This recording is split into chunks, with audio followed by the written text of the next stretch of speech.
ഉത്തർപ്രദേശിന്റെ വികസന നേട്ടങ്ങൾ ആഘോഷിച്ച ഉത്തർപ്രദേശ് ദിവസ് സമാപിച്ചു. ചടങ്ങിൽ ഗവർണർ ആനന്ദിബെൻ പട്ടേലും മുഖ്യമന്ത്രി യോഗി ആദിത്യനാഥും പങ്കെടുത്തു. അതേപോലെ തന്നെ മുഖ്യമന്ത്രി യുവ ഇന്ത്യം വികാസ് അഭിയാൻ പദ്ധതി ചടങ്ങിൽ പ്രഖ്യാപിക്കുകയും ചെയ്തു. ജനുവരി 24 മുതൽ 26 വരെയായിരുന്നു ആഘോഷ പരിപാടികൾ സംഘടിപ്പിച്ചിരുന്നത്. സംസ്ഥാനത്തിന്റെ സമൃദ്ധിയും അഭിമാനവുമാണ് ഈ ദിവസങ്ങളിൽ ആഘോഷിക്കപ്പെടേണ്ടതെന്ന് മുഖ്യമന്ത്രി യോഗി ആദിത്യനാഥ് പറഞ്ഞു. മുഖ്യമന്ത്രി യുവ ഇന്ത്യം വികാസ് അഭിയാൻ ഈ പോർട്ടൽ ഉദ്ഘാടനം ചെയ്യുകയും ചെയ്തു. 25,000 യുവ സംരംഭകർക്ക് വായ്പകളും അനുമതി പത്രങ്ങളും വിതരണം ചെയ്തു. 6 വിശിഷ്ട വ്യക്തികൾക്ക് ഉത്തർപ്രദേശ് ഗൗരവ് സമ്മാൻ പുരസ്കാരവും നൽകി. മുഖ്യമന്ത്രി യുവ ഇന്ത്യം വികാസ് അഭിയാൻ പദ്ധതി പ്രകാരം 21 മുതൽ 40 വയസ്സ് വരെയുള്ളവർക്ക് പലിശരഹിത ലോണുകൾ അനുവദിക്കും. ആദ്യഘട്ടത്തിൽ 5 ലക്ഷവും രണ്ടാം ഘട്ടത്തിൽ 10 ലക്ഷം വരെയും ലഭ്യമാകും.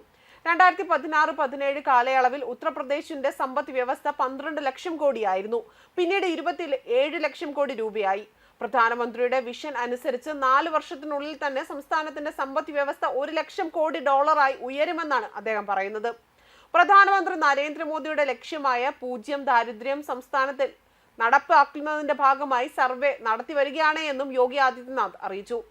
അതേപോലെ തന്നെ മഹാകുംഭമേളയിൽ നിരവധി ഭക്തരാണ് ഇവിടേക്ക് എത്തിച്ചേരുന്നതെന്നും അവർ രാജ്യമെമ്പാടും ഐക്യത്തിന്റെ സന്ദേശം പ്രചരിപ്പിക്കുകയാണ് എന്നും യോഗി ആദിത്യനാഥ് വ്യക്തമാക്കി. ഡോക്ടർ BR അംബേദ്കറിന്റെ നേതൃത്വത്തിൽ ഇന്ത്യൻ ഭരണഘടനയിൽ നിലവിലെ വന്നിട്ട് 75 വർഷം പൂർത്തിയാകുകയാണ്. 1950 ജനുവരി 24-നാണ് ഉത്തർപ്രദേശ് സ്ഥാപിതമാകുന്നത്. ഈ വർഷം ഇതുവരെയുള്ള സംസ്ഥാനത്തിന്റെ വളർച്ചയെ അടയാളപ്പെടുത്തുന്നതാണ് എന്നും അദ്ദേഹം പറഞ്ഞു. മഹാകുംഭമേള പ്രയാഗ്രാജിലെ മഹാകുംഭമേളയ്ക്ക് ത്രിവേണി സംഗമത്തിൽ ഇതുവരെ 10 കോടി പേർ സ്നാനം ചെയ്തതായി സംസ്ഥാന സർക്കാരിന്റെ കണക്കുകൾ വ്യക്തമാക്കുന്നത്. വ്യാഴാഴ്ച ഉച്ചയോടെ തന്നെ വിശ്വാസികളുടെ എണ്ണം 10 കോടി കവിഞ്ഞതായാണ് റിപ്പോർട്ടുകൾ വ്യക്തമാക്കിയത്. 30 ലക്ഷം പേർ വ്യാഴാഴ്ച മാത്രം സ്നാനത്തിനായി എത്തി. ഫെബ്രുവരി 26 വരെ നീളുന്ന ആഘോഷത്തിൽ 45 കോടിയിലധികം പേർ എത്തുമെന്നാണ് സർക്കാരിന്റെ പ്രതീക്ഷയും. അതേപോലെ തന്നെ മഹാകുംഭമേള നടക്കുന്ന പ്രയാഗ്രാജിൽ കനത്ത സുരക്ഷാ ക്രമീകരണങ്ങളാണ് യോഗി ആദിത്യനാഥ് സർക്കാർ ശക്തമാക്കിയിരിക്കുന്നതും. തീർത്ഥാടകരുടെ സുരക്ഷ ഉറപ്പാക്കുന്നതിനായി നൂതന സാങ്കേതിക വിദ്യ ഉപയോഗിച്ചാണ് UP പോലീസ് നിരീക്ഷണം ശക്തമാക്കുന്നതും.